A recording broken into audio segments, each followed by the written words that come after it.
If you're a mom like me, you know how crucial bedtime routines are. And the last thing I need to interrupt my family's sleep is a leaky diaper. When I put the Pampers Cruisers 360 on my daughters overnight, I'd be confident that diaper woes were not getting between me and the whole house getting a full night's rest. Pampers Cruisers 360 keep wetness away from skin for up to 12 hours and provide up to 100% leak-proof fit, which means you won't be awake in the middle of the night trying to calm an unhappy kiddo, cleaning up any midnight messes. The thing is, Pampers are known for their great, dependable quality. They're easy to use with a 360 stretchy waistband you can pull right up on your little wiggly one, with easy-tear sides that mean you can rip, wrap, and roll the diaper to dispose. Pampers are also hypoallergenic and free of elemental chlorine bleaching, parabens, and latex. Your baby deserves that. Having a diaper you can depend on is important, and it's why I have always loved Pampers. Download the Pampers Club app today to start earning rewards with every diaper and wipes purchase. Not to mention, you can get free diapers and great parenting content with Pampers Club.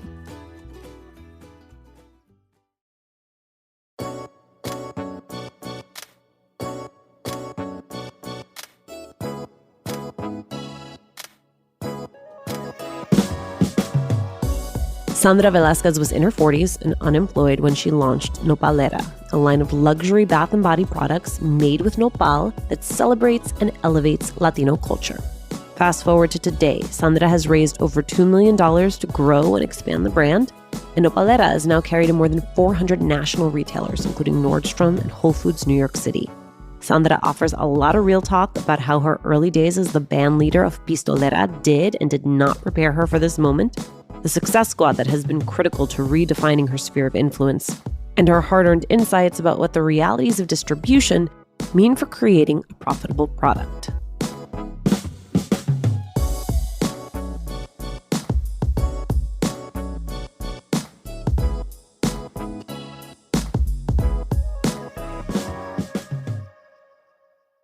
Sandra, thank you for doing this. Yes, my pleasure. So I have a question for you, which is, does Pistolera end? It didn't technically end. Like there was no, okay, that's it, we're wrapping up. But COVID ended all of my friends' music careers, and including mine, pretty much overnight. And it was actually perfectly timed because I was already working on Nopalera. So it didn't feel like a death to me. You know, I had been a professional musician for so long, and I'm happy to turn the page. I ask because we focus so much on beginnings and we glamorize beginnings that I think it is worth digging into the fact that your big beginning accompanied a big close. Like there was a chapter that had to close there. I was watching your 2012 NPR Tiny Desk concert, and I was like, oh, this is in some ways a different person, and in some ways exactly the same person that I have been following. How do you see it? I see it like that as well. It's the exact same mission. I used to celebrate my culture and stories in a very bold way in Spanish through music. And now I'm doing it through a brand. There's nothing new about what we call the cultured boldness aspect, but I had to learn a whole new industry. I had to absolutely change my mindset in order to level up and become a business owner. For those who don't know, take me back to how the idea for Nopalera sort of came together.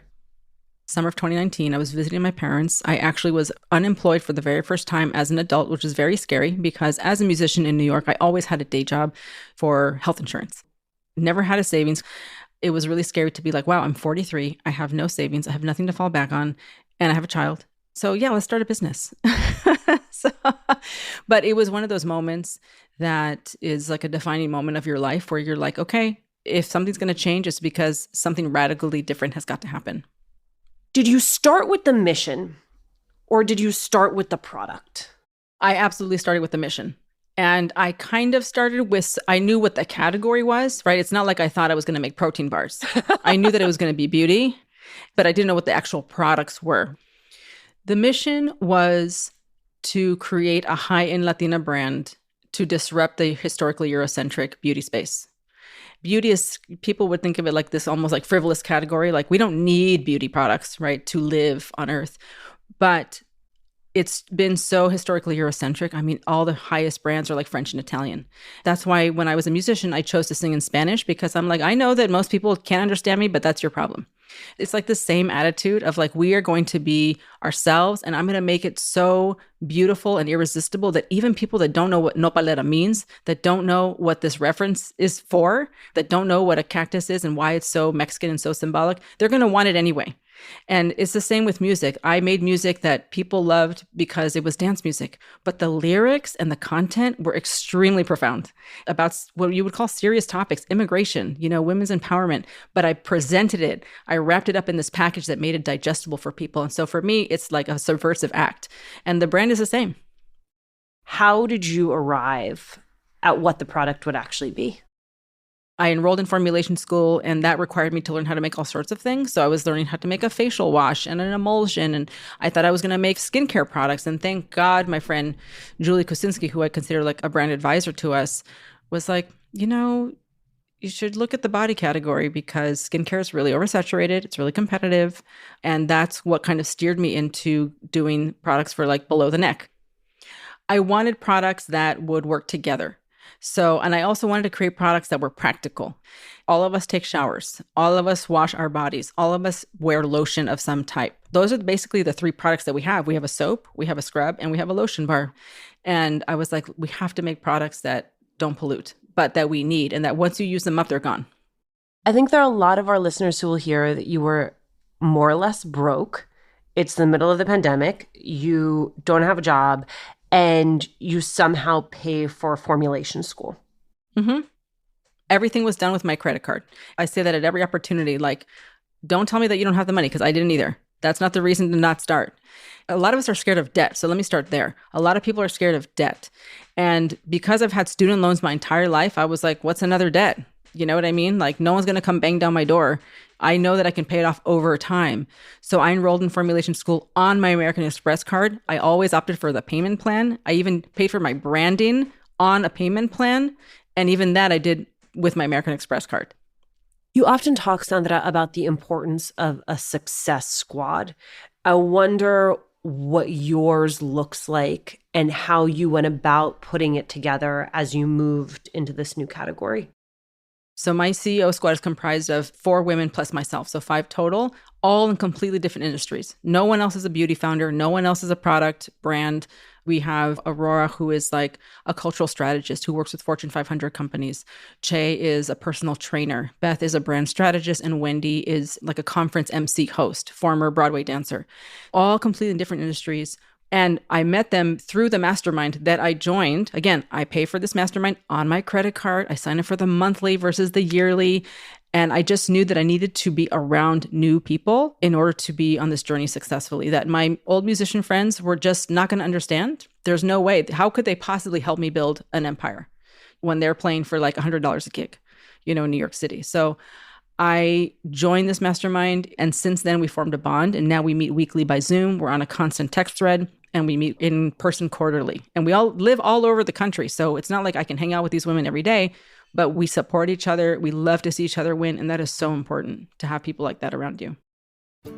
If you're a mom like me, you know how crucial bedtime routines are. The last thing I need to interrupt my family's sleep is a leaky diaper.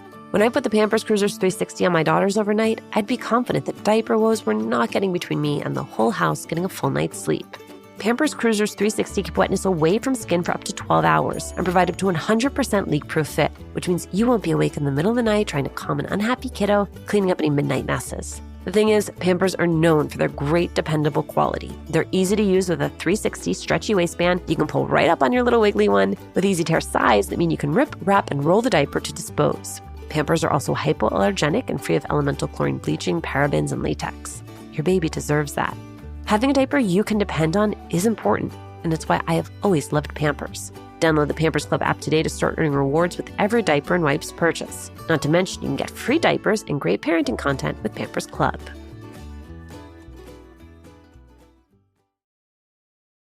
Sandra, there's something you wrote on your website that I want to dig into, and you'll help me understand the timeline here, which is you write, "A year ago, I didn't know any investors. I didn't know how to find them, let alone ask them for money. When I first set out to fundraise, I was scared to ask for more than $250,000. I had the mentality of only wanting to ask for enough to get by. I recently closed Nopalera's oversubscribed seed round of $2.7 million. How? The first thing that had to change was me. Mm-hmm. What about you had to change? The mentality of survival, of like money is this thing that you need to just survive. And somehow that I didn't want to be asked for more than I quote unquote needed. So it was like, what do I just need right now? What do I need to like pay bills and things right now? But instead of saying, what do I need for the next year? What do I need for the next year and a half? What do I need to make the products that I want to make? What do I need for the marketing efforts that we really deserve to put behind this brand? And so it just goes back to that scarcity survival mentality where people think that money is just this thing that you use to just survive. And like asking for more feels bad or greedy, or it just doesn't feel comfortable. And really switching the mindset that there's just so much money in the world. And, this is why I was able to say no on Shark Tank, because I knew, I'm like, if you're not going to give me the money, I'm going to go find it from someone else who gets it. But what is that? Is that coaching? Is that therapy? Is that just making the ask enough times and being told yes, that you know you could ask for more? What did it actually require? All of those things. It requires all of those things. It requires coaching. It requires therapy. It requires reading different books, listening to different podcasts, hanging out with different people. Once you switch your mindset, you cannot go back. Like I cannot go back to the time when I thought that money was hard to get, or like money is not for me. Like once you up level yourself, you're in a different level of the game. And that takes work.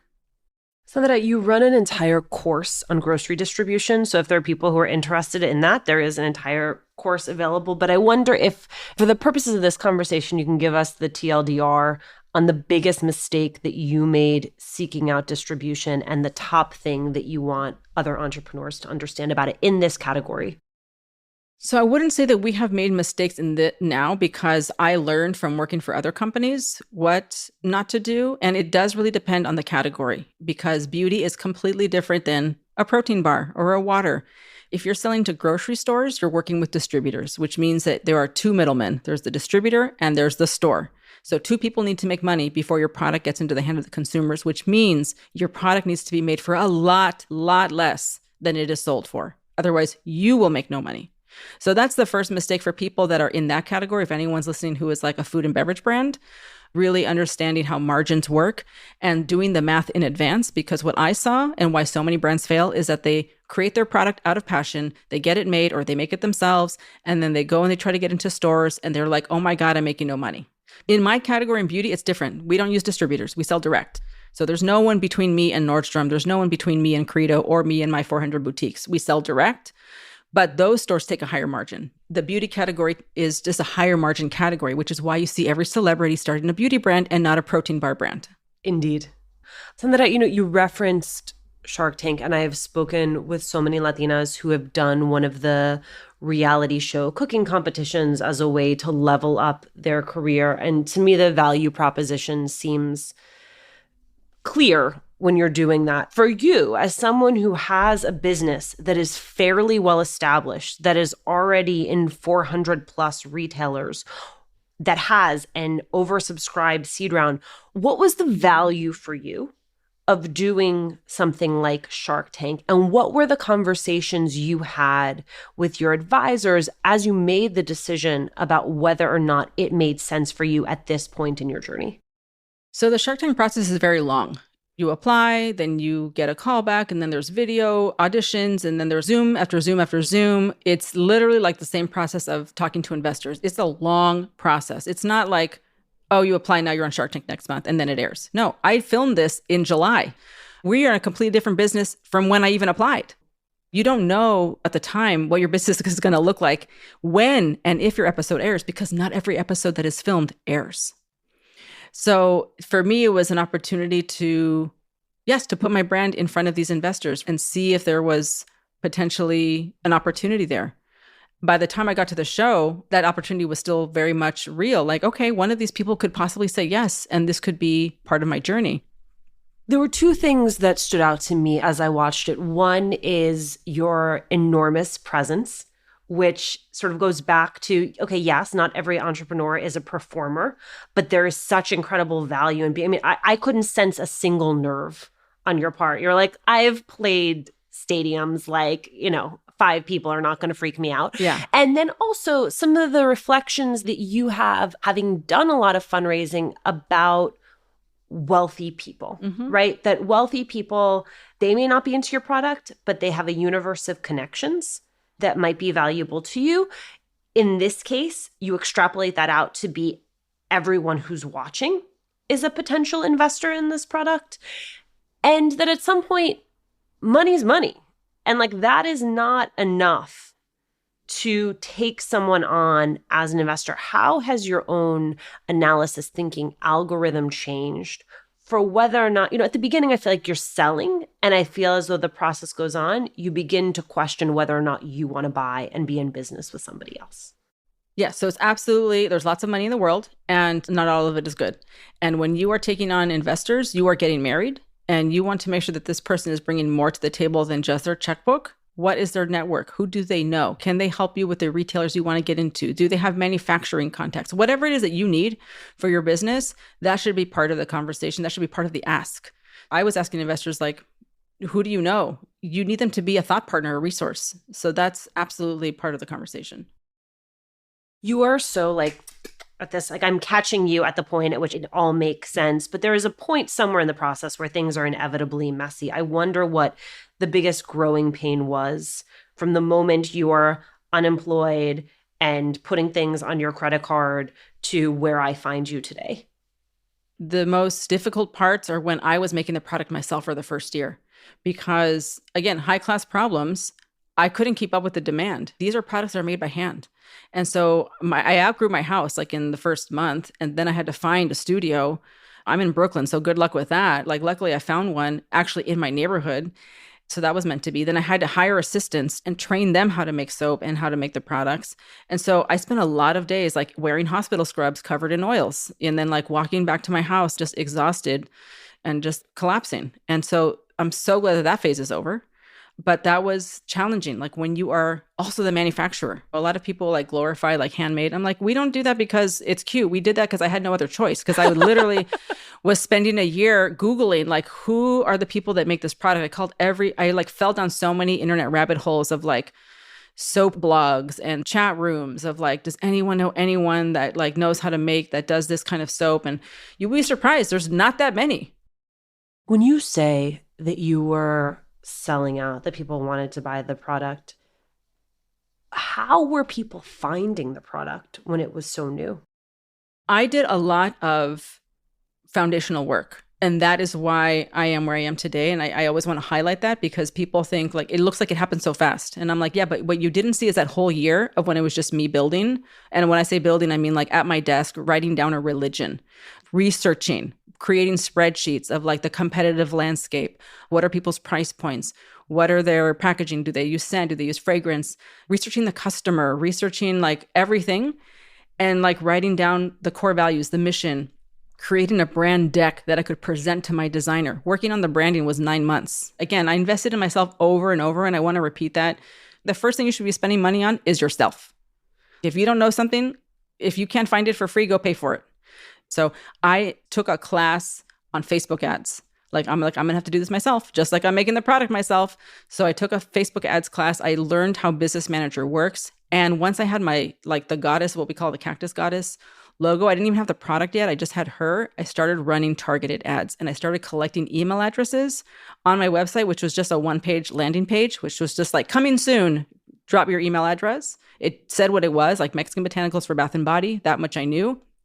And I collected like 800 email addresses so that when I launched to my people. I want to underscore this because it takes a certain amount of humility to do it that way. I learned the same lesson, but by making the mistake of not doing this, which is when I wrote my first book, I didn't tell anybody that I'd written a book. I didn't tell anybody that I had sold the book. And because I had not brought people with me along on the journey, it limited the response.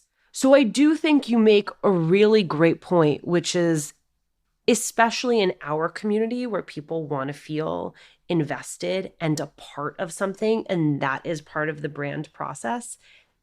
There's value in showing your work and showing the building, even if that means that then you're like, aha, she's here. And the risk you run is that it's crickets and everybody knows all the work that went in. And there's not the response that you wanted. Yes. I think for a product-based business, I mean, for books, I'm not, I think for books, it's the same thing. It's like, you should be creating your product for the customer, for the person that's going to buy your book. Like who needs to hear the story? Like who cares? You need to be able to answer the who cares first so that you work backwards. I'm all about like working backwards, like beginning with the end in mind. I did not create this product because I like soap.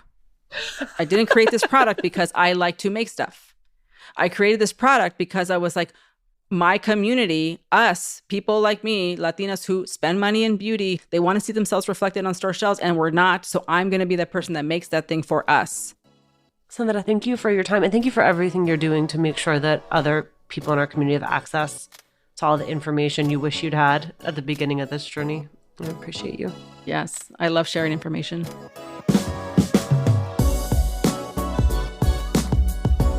Thanks for listening. Latina to Latina is executive produced and owned by Juleka Lantigua and me, Alicia Menendez. Paulina Velasquez is our producer. Kojin Tashiro is our lead producer. Trent Lightburn mixed this episode. We love hearing from you. Email us at hola@latinatolatina.com.